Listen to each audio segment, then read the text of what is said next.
Hello students, welcome back. आज की class में हम क्लास 11th का सबसे ज्यादा इंपॉर्टेंट चैप्टर करेंगे, चैप्टर 8, जिसका नाम है जर्नल। ध्यान रखना स्टूडेंट्स, जो जर्नल है वो अकाउंट्स की बेस है। आप किसी भी लेवल का अकाउंट्स करो, जर्नल हर जगह पे यूज होगा। जर्नल एंट्रीज कैसे बनती हैं, इसकी एक आपको इनिशियल इंट्रोडक्शन मैंने rules of debit and credit में दी थी। अब उसका थोड़ा सा एडवांस वर्जन हम यहां पे करेंगे। जर्नल एंट्रीज जो होती है, हर एक के पीछे लॉजिक होता है। लॉजिक आपके ध्यान में रहना चाहिए और over a period of time practice कर करके वो लॉजिक आपके दिमाग में इस कदर बैठ जाएगा कि आपको जर्नल एंट्री फिर लॉजिक पे नहीं जाना पड़ेगा, आपको याद हो जाएगी, आप डायरेक्टली कर लेंगे, आपको सोचना नहीं पड़ेगा।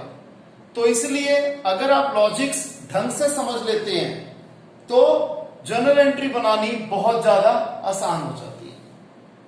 तो आइए हम लोग स्टार्ट करते हैं इस टॉपिक को। मैं आज की क्लास में कुछ कॉमन जर्नल एंट्रीज आप लोगों के साथ डिस्कस करूंगा जो कि हमारी चैप्टर 8 में यूज होनी है। काफी एंट्रीज ऐसी होंगी जो आप चैप्टर के बीच में जब आप प्रैक्टिस करोगे तो आपके सामने न्यू एंट्रीज सामने आएंगी। यहां पर मैं आपको सिर्फ एक ओवरव्यू दे रहा हूं जर्नल एंट्रीज का। ये कुछ कॉमन, कुछ बेसिक जर्नल एंट्री है जो आपको कहीं ना कहीं एक किक स्टार्ट देगी। तो आइए स्टार्ट करते हैं। सबसे पहला आता है स्टार्टेड बिजनेस विद कैश ₹50,000। हमने बिजनेस की शुरुआत करी 50,000 कैश से। अब आपको पता है, अगर हम एकदम स्क्रैच पे जाएं तो अकाउंट्स इन्वॉल्व हो रहे हैं, cash account and capital account. Cash account और कैपिटल अकाउंट इन्वॉल्व हो रहे हैं। कैश भी इंक्रीज हो रहा है, कैपिटल भी इंक्रीज हो रहा है। कैश हमारा एसेट है, एसेट का इंक्रीज डेबिट, तो कैश अकाउंट होगा डेबिट। कैपिटल भी इंक्रीज हो रहा है, कैपिटल का इंक्रीज होता है क्रेडिट, तो इसको हम क्रेडिट साइड पे लिख देंगे। जो भी टू में लिखते हैं, ठीक है जी, वो हमेशा क्रेडिट होता है। जो ऊपर लिखते हैं, ठीक है जी, उसके आगे डेबिट लिखना जरूरी होता है, लेकिन जिसे हम टू करके लिखते हैं, जिसमें हमने टू करके लिखा वो क्रेडिट है।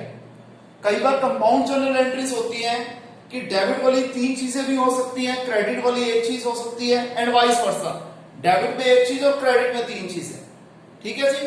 तो जिसके आगे 2 लगेगा वो क्रेडिट होगा और जिसके आगे 2 नहीं लगेगा वो डेबिट होगा। ये जर्नल का रूल होता है। और ध्यान रखिएगा, हमेशा डेबिट को ऊपर लिखा जाता है और क्रेडिट को नीचे लिखा जाता है। तो अब जैसे आप लोगों को logic rules of debit and credit में भी बताए गए थे, वही लॉजिक को अगर आप ध्यान में रखेंगे तो बहुत इजीली आप कर पाएंगे। सेकंड जर्नल एंट्री है हमारी started business with cash ₹50,000, furniture ₹20,000, machinery ₹1 lakh, creditors ₹40,000। इसे हम ओपनिंग जर्नल एंट्री भी कहते हैं। इसमें क्या होगा, जितने भी एसेट्स हैं आप सबको डेबिट कर दो। यहां पर हमारे पास 3 एसेट थे, मैंने तीनों को डेबिट कर दिया। लायबिलिटी थी तो 2 क्रेडिटर लिख दिया। अब डेबिट के टोटल में से क्रेडिट वाली आइटम को माइनस कर दो। 1,70,000 में से 40,000 गया, 1,30,000। ये हो गई हमारा कैपिटल अकाउंट, जो कि होती है हमारी बैलेंसिंग फिगर। ये लॉजिक किसमें लगेगा, ओपनिंग जर्नल एंट्री, ठीक है जी। सारे एसेट्स को डेबिट कर दिया, लायबिलिटी को क्रेडिट कर दिया और बैलेंसिंग फिगर होगी हमारी कैपिटल। थर्ड, हमने गुड्स परचेज करे 25,000 कैश के। अब हमने गुड्स खरीदे, गुड्स परचेजेस होते हैं। जब हम गुड्स को खरीदते हैं तो उसे हम परचेजेस कहते हैं, जब हम गुड्स को बेचते हैं उसे हम सेल्स कहते हैं। तो यहां पर हमने परचेजेस करी 25,000 रुपीज की, तो purchases account debit, to cash account. Logic पे आ जाओ, परचेज हमारा एक्सपेंस है, एक्सपेंस का इंक्रीज डेबिट। कैश हमारा जा रहा है बिजनेस में से, decrease of asset credit. Next, हमने गुड्स परचेज करे उधार पे। यहां पर मैंने मान लिया राम हमारा एक क्रेडिटर है, हमने उससे 1 लाख रुपीस के गुड्स परचेज करे क्रेडिट पे, उधार पे। तो हमारा परचेज तो एक्सपेंस है, उससे तो डेबिट करेंगे और राम नाम की लायबिलिटी हमारी बढ़ रही है और लायबिलिटी का इंक्रीज होता है क्रेडिट। नेक्स्ट, थोड़ा सा नॉर्मल बेस पे कराऊंगा क्योंकि अगर बहुत स्लो कराऊंगा तो बेटे वीडियो बहुत ज्यादा लंबी हो जाएगी और कुछ स्टूडेंट्स जिन्होंने rules of debit and credit में काफी अच्छे तरीके से समझ लिया था उनके लिए बोरिंग हो जाएगी, इसलिए मैं थोड़ी एक नॉर्मल बेस पे ये वीडियो बना रहा हूं, कॉन्सेप्ट समझा रहा हूं। इन केस किसी भी स्टूडेंट को कोई डाउट आता है तो वो अपनी लाइव क्लास में अपने डाउट्स को कवर कर सकता है, क्लियर कर सकता है। नेक्स्ट, हमने गुड्स बेचे 40,000 रुपीज के। जब हमने गुड्स बेचे हमारे पास कैश आया, एसेट का इंक्रीज डेबिट, और सेल्स क्या हमारा रिवेन्यू है और रिवेन्यू का इंक्रीज क्रेडिट। तो जर्नल एंट्री हो जाएगी cash account debited to sales account. इसी तरीके से अगर हमने गुड्स को उधार पे बेचा, क्रेडिट पे बेचा, तो हमारे डेटर नाम के एसेट इंक्रीज हो जाएंगे, तो हम डेटर को डेबिट कर देंगे और सेल्स हमारा रिवेन्यू है, ये तो क्रेडिट ही रहेगा। तो एंट्री बन जाएगी सोल्ड गुड्स टू गणेश, हमारा debtor for ₹50,000, Ganesh to sales account. अगर हमने कोई एसेट खरीदा, फॉर एग्जांपल मैंने यहां फर्नीचर मान लिया 20,000 रुपीज का, हमने 20,000 रुपए का फर्नीचर कैश पे खरीदा, तो फर्नीचर नाम का एसेट इंक्रीज हो रहा है वो डेबिट हो जाएगा, कैश नाम का एसेट डिक्रीज हो रहा है वो क्रेडिट हो जाएगा। इसी तरीके से अगर हमने फर्नीचर खरीदा उधार पे, सिर्फ दुकान का नाम आ जाए, सिर्फ नाम आ जाए, तो वो क्रेडिट ट्रांजैक्शन होती है। आपको पहले भी बताया गया, कुछ भी नहीं लिखा, जैसे यहां पर हमने कुछ भी नहीं लिखा था तो कैश ट्रांजैक्शन, सिर्फ नाम आ गया क्रेडिट ट्रांजैक्शन, कैश और नाम दोनों आ गया तो भी कैश ट्रांजैक्शन। अब यहां पर हमने उधार पे फर्नीचर खरीदा, फर्नीचर हमारा एसेट है, एसेट का इंक्रीज डेबिट, उधार पे खरीदा लायबिलिटी, लायबिलिटी का इंक्रीज क्रेडिट। तो एंट्री बन जाएगी furniture account debited to furniture mart, या कोई भी दुकान जो नाम होगा वो क्रेडिट हो जाएगा। यहां पर मैंने दुकान का नाम फर्नीचर मार्ट अज्यूम कर दिया था। नेक्स्ट पॉइंट, हमने कोई भी एक्सपेंस पे करा कैश में, सैलरी, रेंट, कमीशन, कुछ भी हो सकता है। यहां मैंने मान लिया हमने रेंट पे करा 5,000 रुपीज का, रेंट हमारा एक्सपेंस है, आपको पता है एक्सपेंस का यूजुअली हम इंक्रीज ही मानते हैं, तो रेंट डेबिट हो जाएगा। और हमने कैश पे करा तो एसेट का डिक्रीज क्रेडिट, अमाउंट यहां मैं लिखना भूल गया था 5,000।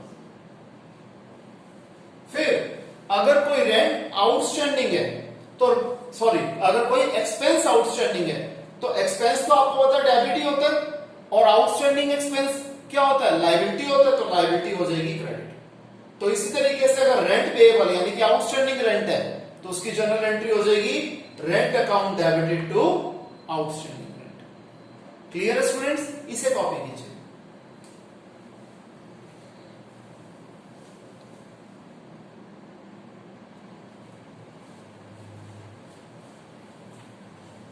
नेक्स्ट आ जाता है हमारे पास रिसीव्ड कमीशन। हमें कोई भी इनकम मिली है, यहां मैंने कमीशन मान ली कि 500 रुपीज की मुझे कमीशन मिली। अब मुझे कमीशन ऑब्वियसली बात है कुछ नहीं लिखा तो कैश की फॉर्म में मिला है, कैश मेरा एसेट है, एसेट का इंक्रीज डेबिट, कमीशन मेरा रिवेन्यू है, रिवेन्यू का इंक्रीज क्रेडिट। आपको बता रहा था एक जनरल धारणा ये रहती है कि हमेशा एक्सपेंस और रिवेन्यू इंक्रीज ही माना जाता है, कुछ स्पेशल केसेस होते हैं जिसमें ये डिक्रीज होता है, वो आपसे लेटर ऑन डिस्कस करूंगा। ध्यान रखना स्टूडेंट्स, आज की वीडियो में जो हम जर्नल एंट्री डिस्कस कर रहे हैं वो सारी विदाउट जीएसटी है।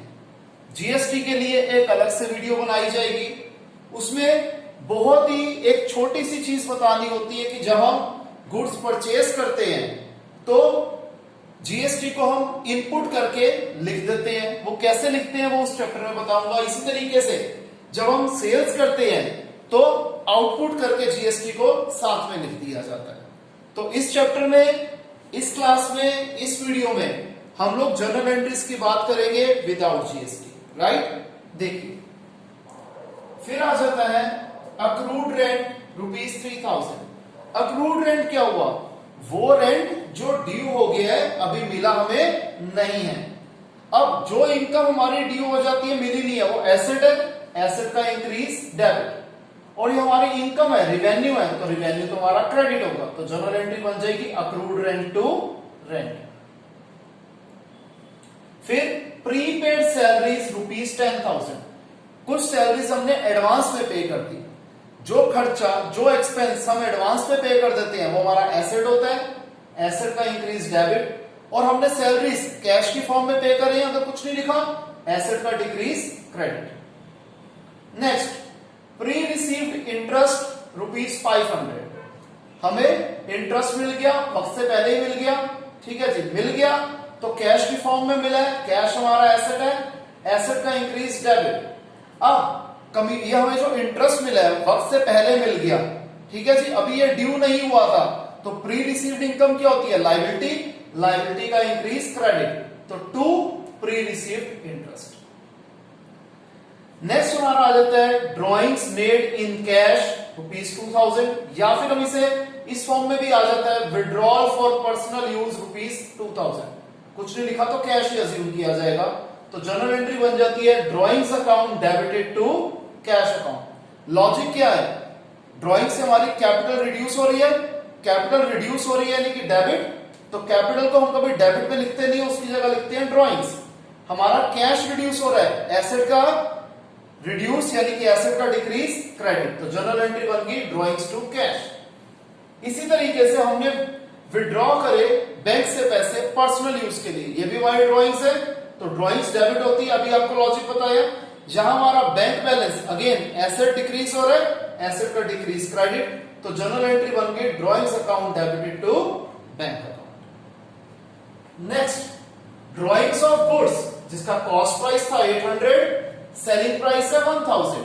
ध्यान रखना, जब हम अपने आप जिस चीज में हम डील करते हैं वो गुड्स हम विड्रॉ कर रहे हैं अपने पर्सनल यूज के लिए, वो ड्रॉइंग्स है, और हम अपने आप को गुड्स हमेशा कॉस्ट प्राइस पे देंगे, तो सेलिंग प्राइस सिर्फ हमें कंफ्यूज करने के लिए दिया होता है, तो जनरल एंट्री बनेगी drawings to purchases. Again logic पे आ जाओ, हमने बिजनेस से गुड्स निकाले तो कैपिटल रिड्यूस हो गया, तो ये ड्रॉइंग्स है, ठीक है जी।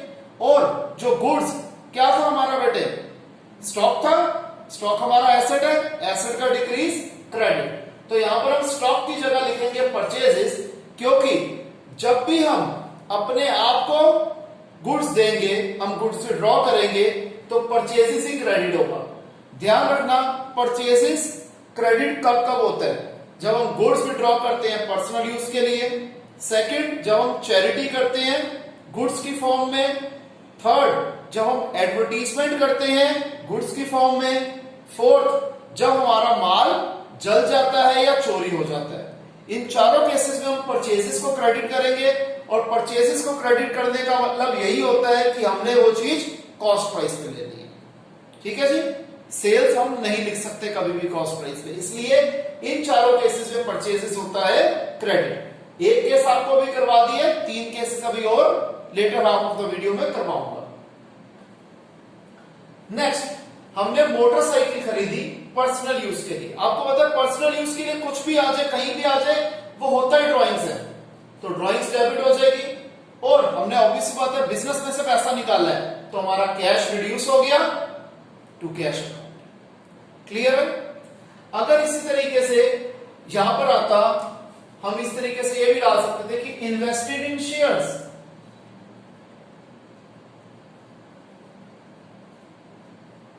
पर्सनल। अगेन अगर हमने पर्सनल बेसिस पे कोई भी इन्वेस्टमेंट करी है, लेकिन बिजनेस में से तो पैसा निकल गया, तब भी जनरल एंट्री यही होती है ड्रॉइंग्स टू कैश। लेकिन अगर हमने यही इन्वेस्टमेंट बिजनेस के लिए करी होती, तो जनरल एंट्री बन जाती investment account debited to cash account, क्योंकि बिजनेस में इन्वेस्टमेंट नाम का एक एसेट आ गया, एसेट का इंक्रीज डेबिट, और कैश नाम का एसेट कम हो जाता तो एसेट का डिक्रीज यानी कि कैश का डिक्रीज क्रेडिट। ये फर्क है।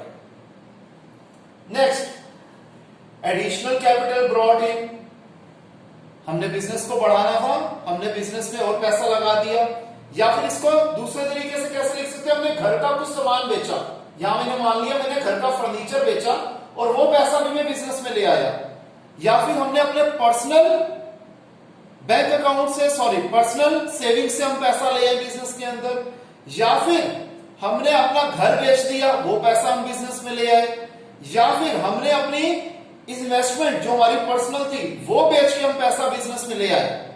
तो बिजनेस में क्या दिख रहा है कि पैसा आ रहा है, तो cash account debited to capital account, क्योंकि इससे कैपिटल इंक्रीज हो रही है।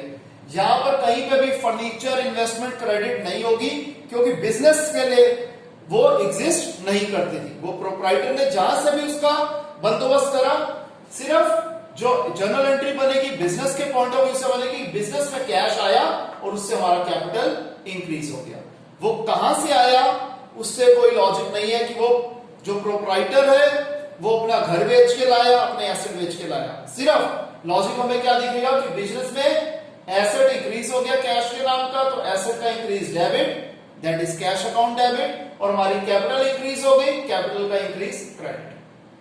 फिर हमने बैंक में पैसा जमा करवाया, ठीक है जी, तो हमारा बैंक बैलेंस यानी कि बैंक नाम का एसेट बढ़ जाएगा डेबिट, कैश नाम का एसेट कम हो जाएगा क्रेडिट, तो जर्नल एंट्री बन जाएगी bank account debited to cash account. इसका उल्टा, अगर हमने बैंक में से पैसा निकलवाया ऑफिशियल यूज के लिए, या अगर नॉर्मल भी लिखा होता money taker out of bank, कुछ भी नहीं लिखा तो ऑफिशियल यूज ही माना जाएगा, तो क्या होगा, हमारा कैश नाम का एसेट बढ़ गया डेबिट, और हमारा बैंक बैलेंस नाम का एसेट रिड्यूस हो गया तो बैंक क्रेडिट, तो जर्नल एंट्री बन जाएगी cash account debited to bank account. Clear? इसे कॉपी कीजिए।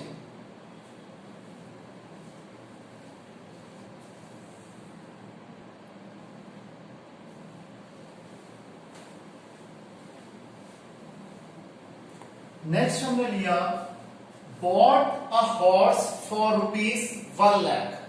हमने एक हॉर्स खरीदा 1 लाख रुपीस का। अब घोड़ा जो होता है, हॉर्स जो होता है, वो लाइफ स्टॉक में आता है, तो हम लिखेंगे livestock account debited to cash account. Livestock घोड़ा हमारा एसेट है, एसेट नाम से ये इंक्रीज हो गया डेबिट, और हमने कैश पेमेंट करी, कैश नाम का एसेट डिक्रीज हो गया क्रेडिट। अब यही वाला घोड़ा मर गया, इसकी डेथ हो गई, और हमने इसका कारकास 10,000 रुपीस का बेचा।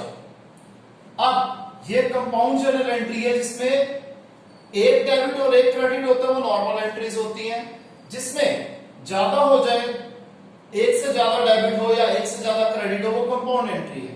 ठीक है जी, तो ये हो गया कैश अकाउंट डेबिटेड 10,000, हमें 10,000 रुपए कैश मिला, एसेट का इंक्रीज डेबिट। ये जो लाइफ स्टॉक था 1 लाख रुपीस का था, ये हमारा डिक्रीज हो गया, लाइफ स्टॉक हमारा एसेट डिक्रीज हो गया 1 लाख रुपीस का।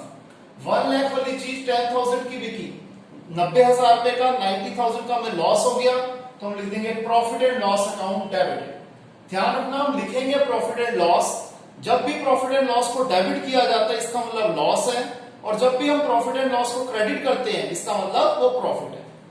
क्लियर? नेक्स्ट, अभी हमने डिस्कस भी किया था इन्वेस्टेड इन शेयर्स पर्सनल। अगर हम पर्सनल कुछ भी करते हैं वो ड्राइंग्स होता है, तो drawings account debited to cash account. ठीक है जी, कैपिटल रिड्यूस हो गई, ड्राइंग्स डेबिट हो गया, और बिजनेस से कैश चला गया, एसेट डिक्रीज हो गया क्रेडिट। इन्वेस्टेड इन शेयर्स, अभी अगर हमने पर्सनल नहीं लिखा, हमने बिजनेस का ही एक एसेट क्रिएट कर दिया, तो हमने शेयर्स जिसे हम बोलते हैं इन्वेस्टमेंट, इन्वेस्टमेंट नाम का एसेट इंक्रीज हो गया डेबिट, कैश नाम का एसेट डिक्रीज हो गया क्रेडिट। फिर ये भी हमने अभी डिस्कस किया था, goods distributed as free samples, cost price है 500, सेलिंग प्राइस है 750।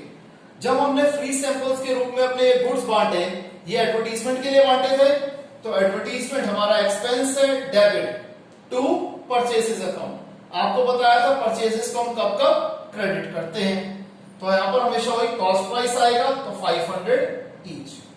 Again goods given as charity, cost price 5,000, selling price 6,000, तो क्या हो जाएगा charity account debited to purchases, क्योंकि चैरिटी भी एक तरह से हमारा एक्सपेंस है, और परचेसेस डिक्रीज क्यों होंगे वो आपको पता है। फिर रिसीव फ्रॉम डेटर राम ₹10,000, हमें हमारे डेटर ने पेमेंट कर दी, तो हमारा कैश नाम का एसेट इंक्रीज हो गया डेबिट, और राम जो हमारा डेटर था, डेटर डिक्रीज हो गया, एसेट डिक्रीज हो गया credit. Next, payment made to Shyam, जो हमारा क्रेडिटर है, हमने अपने क्रेडिटर की पेमेंट कर दी, तो क्रेडिटर श्याम नाम की लायबिलिटी हमारी कम हो गई, लायबिलिटी का डिक्रीज डेबिट, और एसेट का डिक्रीज क्रेडिट, तो जर्नल एंट्री हो गई Shyam to cash account.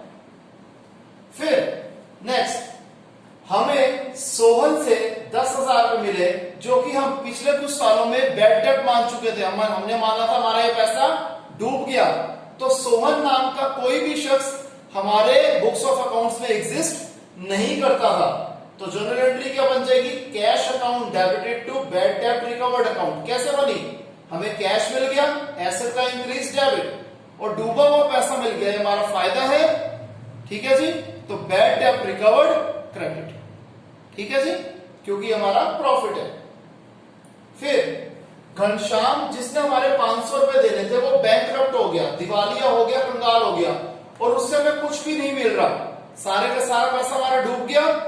Bad debt account debited to Ghanshyam, bad debt हमारा लॉस है तो लॉस को डेबिट कर दिया, और घनश्याम नाम का हमारा डेटर यानी कि एसेट डिक्रीज हो गया, क्रेडिट। अगला, गोपी जिसने हमारे 1000 रुपए देने थे वो इंसॉल्वेंट हो गया, और कोर्ट ने हमें 70% कॉम्पनसेशन दिलवा दिया, जिसे हम लिखते हैं 70% भी लिख सकते हैं, या 70 पैसा इन रुपी भी लिखा जाता है ऑफिशियल लैंग्वेज में। तो हमें 1000 का 70% 700 रुपीज मिल गए, तो कैश अकाउंट डेबिट हो गया 700 से। गोपी नाम का एसेट हमारा डिक्रीज हो गया 1000 से, तो 1000 रुपीज गोपी को हम क्रेडिट कर देंगे। 300 रुपए हमारा डूब गए, तो बैड डेट डेबिट हो जाएंगे 300 रुपए से, क्योंकि हमारा नुकसान है। क्लियर है स्टूडेंट्स, इसे कॉपी कीजिए।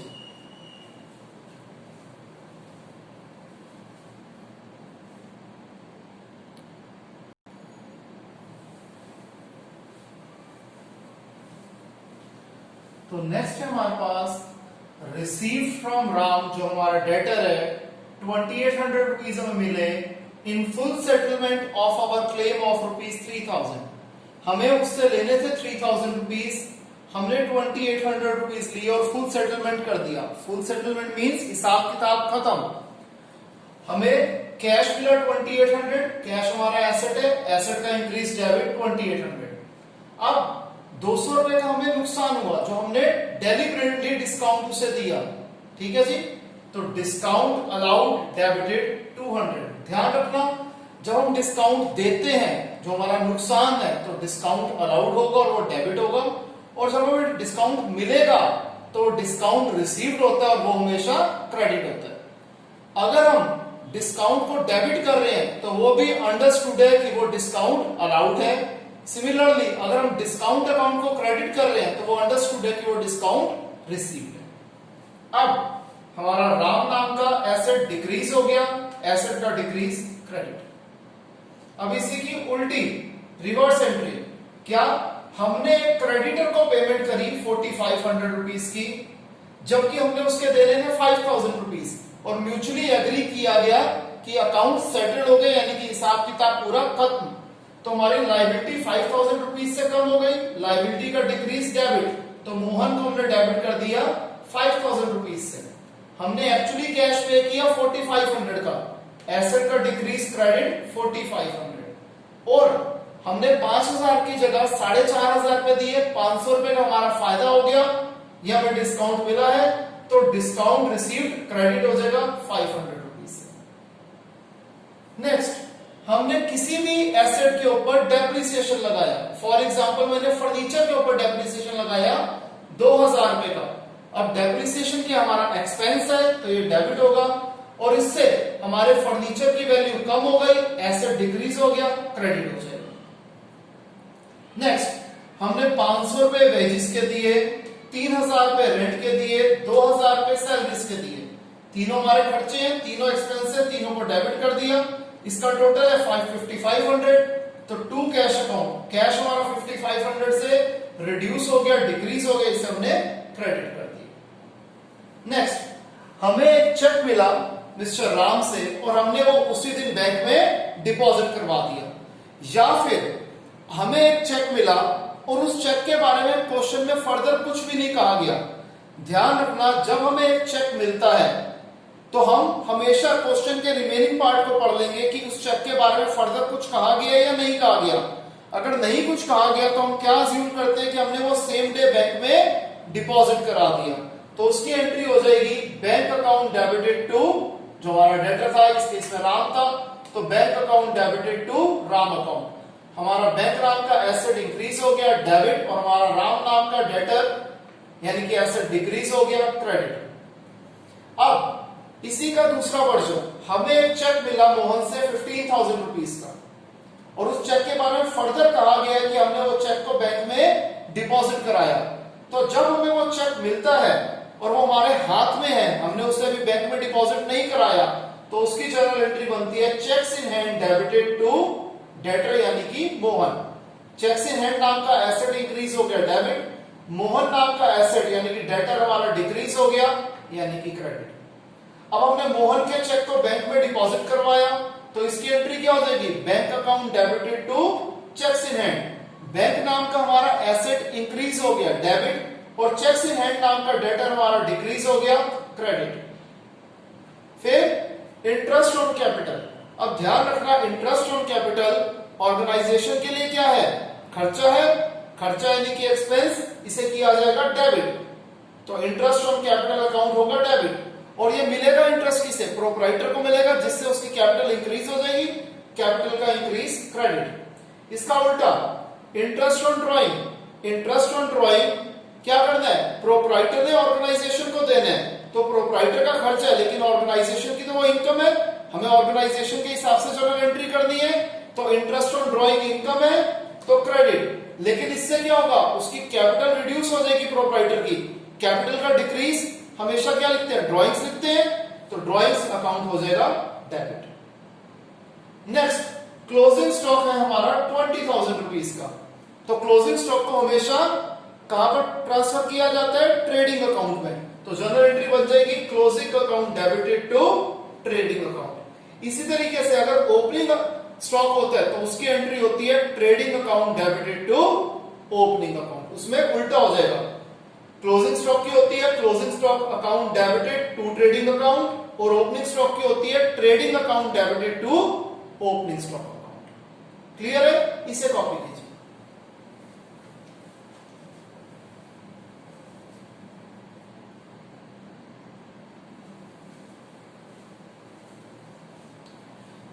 नेक्स्ट है हमारे पास return goods to Sohan for rupees 500। हमने सोहन को 500 रुपीज के गुड्स वापस कर दिए, हमने वापस करे, हमने गुड्स खरीदे थे, हमने वो वापस करे, purchase return, purchases account debit होता था तो परचेज रिटर्न अकाउंट क्रेडिट होगा, और सोहन नाम की लायबिलिटी हमारी कम हो गई तो लायबिलिटी का इंक्रीज डेबिट। इसका उल्टा Mohan return goods to us, हमने मोहन को सामान बेचा था, उसने हमें सामान वापस कर दिया, सेल्स को हम क्रेडिट करते थे तो सेल्स रिटर्न को हम कर देंगे डेबिट, और मोहन नाम का हमारा एसेट रिड्यूस हो गया, एसेट का डिक्रीज क्रेडिट। ध्यान रखना, परचेज रिटर्न का दूसरा नाम रिटर्न आउटवर्ड होता है, और सेल्स रिटर्न का दूसरा नाम रिटर्न इनवर्ड होता है। फिर हमें एक ऑर्डर मिला गुड्स बेचने के लिए 50,000 रुपए का, सिंपल एक ऑर्डर मिला, इसमें कोई फाइनेंशियल ट्रांजैक्शन इन्वॉल्व नहीं हुई, तो इसमें कोई जर्नल एंट्री नहीं होगी। लेकिन अगर हमें एडवांस भी मिल गया उस ऑर्डर के साथ 10,000 रुपए का, तो इसकी जर्नल एंट्री जरूर होगी, कैश अकाउंट डेबिटेड, एसेट का इंक्रीज डेबिट, और हमें एडवांस मिला है, हमने ये सर्विसेज, हमने ये गुड्स अभी उसे देने हैं, तो हमारी लायबिलिटी क्रिएट हो गई, क्योंकि जब फाइनल पेमेंट होगी तो ये वाला पैसा एडजस्ट होगा। नेक्स्ट, हमने बैंक अकाउंट खोला 25,000 रुपए से, इसकी जर्नल एंट्री वैसे ही है जैसे हमने बैंक में पैसे डिपॉजिट कराए थे, तो bank account debited to cash account, same entry हम पहले डिस्कस कर चुके हैं। हमने बैंक में एक फिक्स डिपॉजिट, एक एफडी बनवाई, तो एंट्री क्या हो जाएगी, फिक्स डिपॉजिट नाम का एक एसेट इंक्रीज हो रहा है डेबिट, और बैंक अकाउंट हमारा डिक्रीज हो जाएगा, क्योंकि एफडी कभी कैश की नहीं बनती, पहले कैश बैंक में जमा होगा, फिर उस बैंक अकाउंट में जो पैसा है उससे हमारी एफडी बनेगी, तो हमारा बैंक अकाउंट रिड्यूस हो जाएगा और हमारा एफडी नाम का एसेट इंक्रीज हो जाएगा। एफडी हमारा एसेट है, एसेट का इंक्रीज डेबिट, बैंक भी हमारा एसेट है, एसेट का decrease credit. Next, goods destroyed by fire और theft, cost price 10,000, selling price 13,000। ध्यान रखना, जब माल हमारा जल जाए, आग लग जाए या उसे चुरा लिया जाए, तो सेलिंग प्राइस का तो कहीं पे जिक्र नहीं होगा, हमेशा कॉस्ट प्राइस को ही कंसीडर किया जाता है। इसमें तीन केस होते हैं, जब गुड्स अनइंश्योर्ड थे, ठीक है जी, यानी कि हमने इंश्योरेंस नहीं कराई थी तो पूरे का पूरा नुकसान हो गया, तब जनरल एंट्री क्या हो जाएगी, goods destroyed by fire to purchases, क्योंकि गुड्स डिस्ट्रॉयड बाय फायर क्या है, हमारा लॉस है, लॉस को डेबिट कर दिया जाएगा, टू परचेजेस क्योंकि कॉस्ट प्राइस पे हम अपना लॉस कैलकुलेट करेंगे तो ये क्रेडिट हो जाएगा। सेकंड केस, इसी फिगर्स यही है, 10,000 रुपए का हमारा माल चला था और इंश्योरेंस कंपनी ने क्लेम एक्सेप्ट करके 8,000 रुपए का क्लेम पास करा और 8,000 रुपए का हमें चेक दे दिया। तो पहले क्या होगा, हमारा माल चला 10,000 रुपए का, हम क्या करेंगे, goods destroyed by fire account debited to purchases account 10,000। फिर हम ये 10,000 का क्लेम लेके जाएंगे इंश्योरेंस कंपनी के पास, हम क्लेम हमेशा पूरे अमाउंट का करेंगे, तो एंट्री हो जाएगी insurance company account debited to goods destroyed by fire. ठीक है जी, हमने क्लेम करा इसी उम्मीद में कि वो हमें पूरा क्लेम देंगे।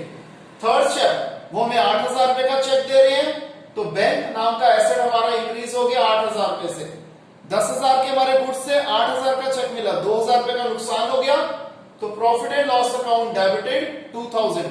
आपको बताया था प्रॉफिट एंड लॉस को जब भी डेबिट करेंगे इसका मतलब वो लॉस है, और प्रॉफिट एंड लॉस को जब क्रेडिट करेंगे इसका मतलब वो प्रॉफिट है। To insurance company 10,000। और अगर इन केस इंश्योरेंस कंपनी ने पूरे का पूरा क्लेम एक्सेप्ट कर लिया तो ए और बी ये दो एंट्रीज तो सेम रहेगी, थर्ड एंट्री में क्या चेंज आ जाएगा, bank account debited to insurance company पूरा 10,000, क्योंकि इस केस में हमारा लॉस बिल्कुल भी नहीं हो रहा। तो स्टूडेंट्स इसे कॉपी कर लीजिए। आज की क्लास में हमने कुछ बेसिक जर्नल एंट्री कर ली है, नेक्स्ट क्लास में हम इसके आगे करेंगे। ठीक है स्टूडेंट्स, आज के लिए इतना ही, मिलते हैं नेक्स्ट क्लास में, तब तक के लिए बाय, टेक केयर।